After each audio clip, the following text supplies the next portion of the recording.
Hello everyone and welcome to this week's episode of Knights Talk. I'm your host Rob Leonard, and this past week was probably the busiest week that the Knights of Meaford have had in the 2+ years that I've been covering the Knights. So 4 games in 3.5 days, and I can only think of one other sport where that happens, and that's probably baseball.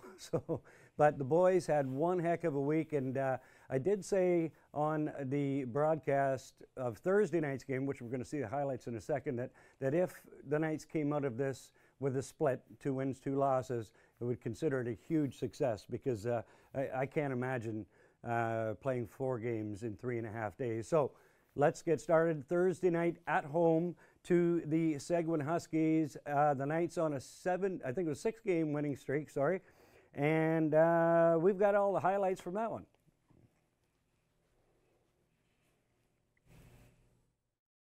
Get away. He still got a score. Jeff Hyndman. Good body checks here in this game so far. There he scores. Whoa. Now, did that hit somebody on the way through? I don't think so. I think that's going to be Connor Long's goal from Super Fan Clubs. Oh, only half of the fan clubs here right now.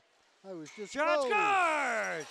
What a beautiful shot off the post. Daniel's Lega. David doesn't disappoint. Here's a chance. Here's 77 Skylar Robertson. Shoots and scores! You're doing better tonight, Rob, pronouncing these last names. Whoop. Shot scores. That one gets through. Here we go. Breakaway scores. Number 23, Nico Kako. Into Daniels Lega. Out to Stone. Stone in front. Scores. What a beautifully placed pass by Jason Stone. I hear he's enjoying living in Meaford. He likes the team, and everything's working out well.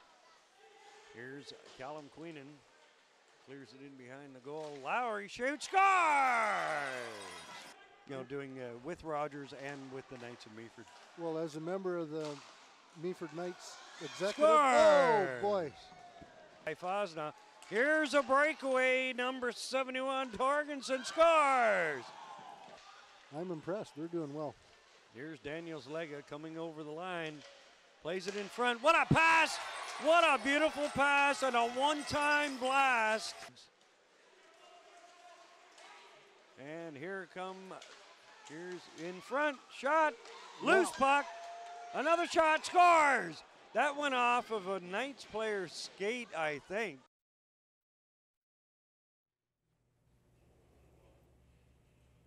As you can see, the Knights win game 1 of the 4-game stretch that they had, coming up by a score of 7-5 over the Seguin Huskies. To be honest with you, I think, you know, the score, the game really wasn't as close as what the score indicates. The Knights were leading by a score of 3-0 after 1. It was 6-2 after 2, and I think the Knights just let their foot off the gas a bit in the 3rd period and allowed Seguin to get back into that game. But goal scorers in this one: Nico Walsh with a pair, Hampus Wall, Connor Long, Skylar Robertson, Eric Lowry, and Jeff Hyndman would record singles in this game. And so on to game 2 now. The Knights would play in South Muskoka, and as you can see, the Knights win by a score of 3-2 in that game. Maricel Grises, goalkeeper for the Knights. He had one start earlier in the year, and it didn't go that well for him against Temiskaming.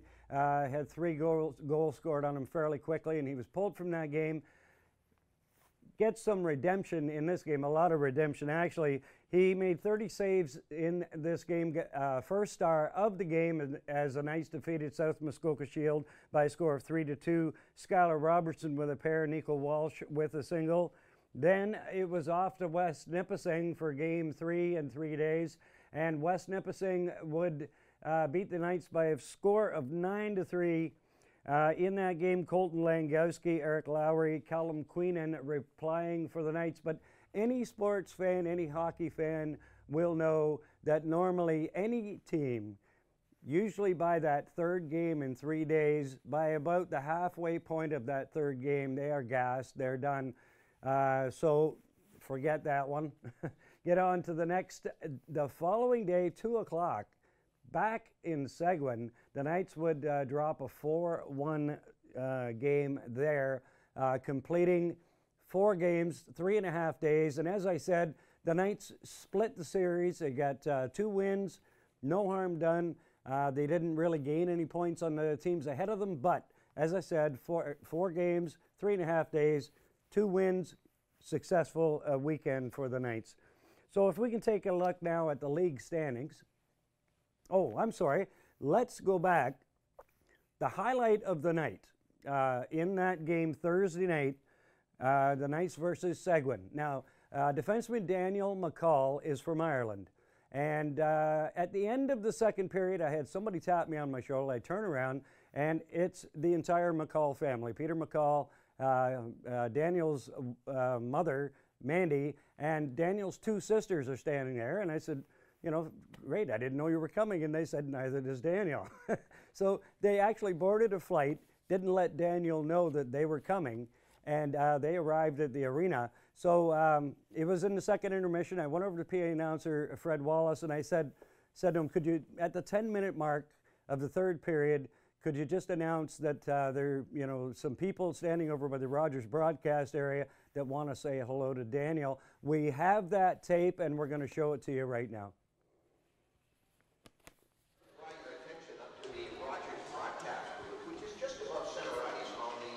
Now, here's the surprise that we got here right now. Daniel McCall at the bench. And there he is. Daniel McCall had absolutely no idea that his family were coming here all the way from Ireland. And as you can see there, Mother Mandy and Peter, that's right, I knew that. We're friends on Facebook, and the 2 sisters of Daniel McCall. That's the surprise. What a fantastic surprise by you folks. I'm sure Daniel is absolutely elated right now. He's either going to get into a fight or he's going to score a goal, one or the other. And what a beautiful moment that was, and as I said, the highlight of the night. The smile on Daniel McCall's face says it all, and I know the McCall family just through Facebook. We've connected since Daniel's been with the team last year. They want to stay in contact with, you know, what's going on with the team and whatever. So it was equally a treat for me to finally meet the McCall family as well. But again, the highlight of the night from Thursday night. So apparently the McCalls are still in Canada. Hopefully they'll be there Thursday night and we can see them again. So, all right, let's take a look now at the league standings if we could, Mark. Things have really tightened up now. If you look positions 1 through 7, you've got 5 points separating 7th place Ville Marie and that 3-way tie, that logjam at the top between the Rattlers, New Tecumseh and Almaguin. But look who's sitting in number 4, the Knights, with 19 points. They're only 3 points back of first place at this point. They've got some games in hand. So Meaford really looking good, and as I said, the Knights are, this is the best start that they've had in team history, sitting at 9-4-1 right now. Now if we can take a look at the Knights' leading scorers, see Tyler Strutt still sitting on top with 28 points, 15 goals, 13 assists. Nico Walsh is starting to move up there now, 10 goals, 10 assists. Eric Lowry with those 15 assists, 19 points. And we'll take a look. Skylar Robertson has moved up now. He's sitting in number 10 last week. He's got 15 points. And we got a couple of defensemen in there as usual. We got Connor Long, David Hooper, Colton Langowski. So again, the Knights showing the depth that they have, and there's a great indicator of it right there. And probably spots 11 through 20, everybody's got at least 1 or more goals on the season. So now if we could take a look at the league's leading scorers. Chris Hay still leading the way. St. George still dominating. They've actually got, I think they've got 6 of the top 10 spots now. 1, 2, 3, 4. No, sorry, still 5. And but number 9, Vyacheslav Grigentchev from Tottenham. I think our guest on, one of our guests on Meet the Knights I think he played with him in Tottenham last year. Justin Periera is going to be here later, so maybe we can ask him about that. But I would imagine Grugenchev will be challenging Chris Hay for that top spot sometime soon. So if we could take a look now at the upcoming games. This coming Thursday, whoa, we got the Attack games there. All right. There we go. The Knights of Meaford upcoming games this coming Thursday night to a new expansion team this year, the Ville Marie, but they're having a great start to their season as compared to some of the other newer teams. And things get a little tougher for the Knights. November 5th, they've got the Bradford Rattlers. They actually have them a couple of times. And then they're at home on the 9th. A little bit of payback, hopefully, against the Temiskaming Titans. And as you can see, they've got Fergus quite a few times up to the end of November. So the Knights are looking good at this point of the season and nowhere to go but up. And as I said, they're only 3 points out of first place at this point. So things looking really good. So I think it's time for Meet the Knights. And my special guest on Meet the Knights this week, closest to me, Justin Periera. How are you? Good to see you. You as well. Good. And Jeff Hyndman. Thanks for having us. All right, a couple of forwards for the Knights this season. And from what I've seen of you so far, you're both a very big part of this, the offense of this team this year, a big part of the team, but you each bring something a little different to the team. Justin, I've had the pleasure of watching you the last couple of seasons. You were with the Orangeville Crushers last year, yep. and Shelburne the year before that, so I knew the name Justin Periera coming into the season. Yeah. And, you know, my impression is like your skating ability, and you're always involved in the play. You're always in there somewhere. So I guess an indicator, too, from a play-by-play announcer standpoint is you see so many players throughout the year. If you remember a guy's name, you must have called it a few times. So. Yeah. Oh, yeah, I appreciate it. Thank you. Yeah, so you came to the Knights this year. Tell us about that transition coming from Orangeville. I guess, okay, let's take a step back. Orangeville folded last year, and then you went to Tottenham. Yeah, correct. Yeah, after the school year, I was contacted by after the Crushers folded, I was contacted by the Knights, Danny Smith, and my coach for the past 2 years, Jeff Oliver, who's a big part of getting me in this league and to the Knights this year. Tried to get me there last year, but just due to mid-semester in college, I stayed closer to home in Tottenham and came to the Knights this year. Jeff Oliver was a big part of getting me to the Knights and kind of looked after me throughout my years of junior and brought me here. And I have nothing but good things to say about Meaford. You're right. I had the pleasure of meeting Jeff, and Jeff is just such a great guy, and he puts the players first. That's for sure. So, and yeah, absolutely. Sending. I guess we have a couple of Orangeville guys there. David Hooper. Yeah. Actually, Hooper went from I think he went from Orangeville to the Knights, back to Orangeville, and then back to the Knights again. Yeah. So. Hooper's played in Orangeville a few times, and he's played for parts of the year with the Knights for the past 3 seasons, and also had nothing but good things to say about the Knights, and was a big part of why I came here, as well as just all the great things I've heard about the Knights organization. And the town's amazing, the coaching staff's awesome. You learn a lot being here. You're on the ice every day. People know who you are in the town, and there's nothing better than going to Leaky Canoe after a big win. Nice. And as you said, you answered all my questions. I think I was just about to ask you, but Meaford is compared to Orangeville as far as it's a smaller town than what Orangeville is, and do you find you get a lot more attention as a player playing for the Knights, being in a smaller community? Yeah, absolutely. Orangeville is a really big lacrosse town, and they're more all about the Northmen, and they also have an OJ team there that right.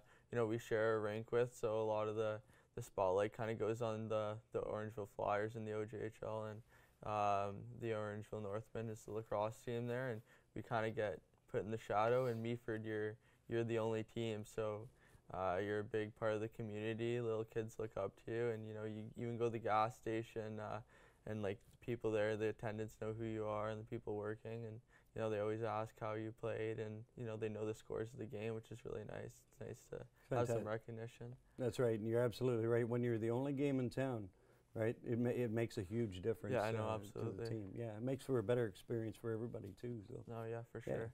Jeff Hyndman. Now, Jeff, it says you're from Ashton, Yes. Ashton, Ontario. Yes. Now, where is Ashton, Ontario? It's a little tiny town outside of Carleton Place. It's about 10 minutes, so it's not very well known. It's kind of drive by right through it. It's One of those blinking. yeah, missing kind of basically, things? yeah. You just go right through it if you're not paying attention. So. All right. Now, you said you were originally you were born and raised in Gravenhurst. Yeah. And then you moved to Carleton or near Carleton Place. Which Yeah, is near Ottawa. I was born and raised in Gravenhurst. I think left around when I was 9 years old. Mother's job brought us out to Ottawa, and it's been great out there. So many opportunities out that way, and yeah, it's nice to kind of actually come back here, play some hockey. You know, in Gravenhurst the other day, like a lot of my family was there, and it was nice. Fantastic. Yeah. Somebody had messaged me and told me that the arena was full of Hyndman fans. Yeah, So, there was like I think it was like 15 of them. That was awesome. yeah. That's great. So, as I said to Justin, Justin brings his game to the team, but you quietly go about it, and you know, I think your stats right now, you've got 3 goals and 6 assists. But Yeah. for what I've noticed in the games that you've played, you're what, 6'2"? 6'1", yeah. 6'1", almost 200 pounds? Yeah, I'd say around that range. So, and what I see is that you use that to your advantage very well. As you saw in the highlights, the goal, you scored the opening goal Yeah. in the game against West Nipissing, Seguin. And, but, you know, it was not only your skill, but it was also your mass, your body size, and you used it to your advantage. Yeah, it's something that I kind of have to do in my game. Like playing the body, using my size is a big. It helps me in my game. Like I'm not the greatest skilled guy, so using my body, creating space, helps me a lot. Right, and those 6 assists, 6 assists, you know, and again, you're not afraid to drop the gloves. No. Yeah, that smile you have on your face right now, I think I saw that smile when I think you one-punched a guy the other night. So. Yeah, against West Nip there. Yeah. Yeah, so. I don't think that young man knew what he was getting himself into. No, I when don't he think so decided either. that. I don't think so either. He's going to rethink that the next time you guys Yeah, play, for I would sure. think. So, but again, that's a huge part of the game. If you can bring that physical aspect of the game, that creates I wouldn't call it intimidation, but more of an awareness, let's put it that way, that there's a guy like Jeff Hyndman on the ice that can not only set up goals, he can score goals, but you definitely don't want to fight the guy. No. And I think in that case you were sticking up for a teammate too. I think yeah. that's what happened. I don't really go out there looking to fight. It kind of just happens, but I'm not afraid. I wouldn't say afraid, but I will do it, I guess. All right. So so far, how do you enjoy Meaford? I like it a lot, actually. During last year, I played in the CCHL 2 for the Richmond Royals, and Graham actually contacted me because I played with Graham my first year junior in Westport. And he contacted me during the season and just about it, because saying he was coming here and asked if I wanted to, and I didn't really think about it that much because I was enjoying my time in Richmond. We had a really good team. And then later on after the year, Dan Smith actually contacted me, and then I thought about it again and decided to come down here for a visit, liked the town, liked everything about it, and I decided to sign. Fantastic, and I'm sure Knights fans are quite happy that you did. So Yeah, no, it's been fun here. I enjoy the town a lot. Yeah, it really is. You know, the 2.5.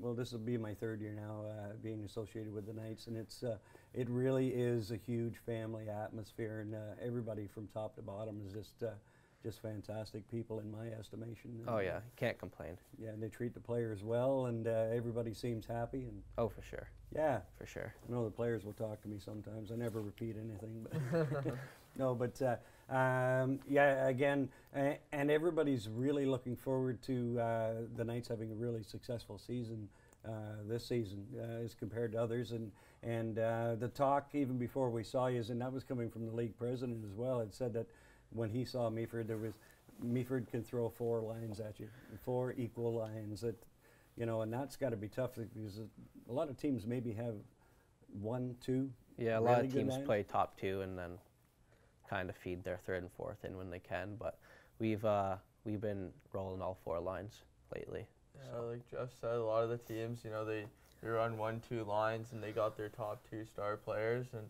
you know, they run them to the ground, and by the the time the third period rolls around, they're gassed. And you know, when you're rolling 4 lines like we do most nights, everyone's fresh. I know our coaching staff's really big on keeping our shift short, and when you can roll 4 lines, short shifts, you know, everyone's fresh throughout the whole game. You can really bury teams in the third.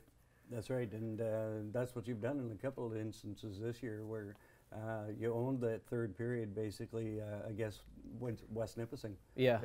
You guys owned that third period. They had nothing left when it came to that period, and you guys outscored them 3-0, I think.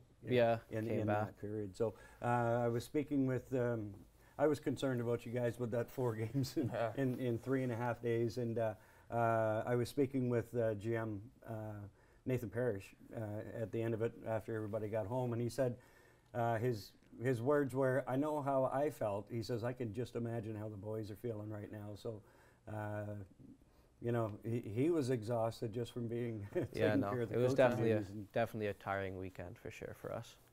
But definitely an experience that you may not want to live again throughout this year, and hopefully there aren't too many injuries.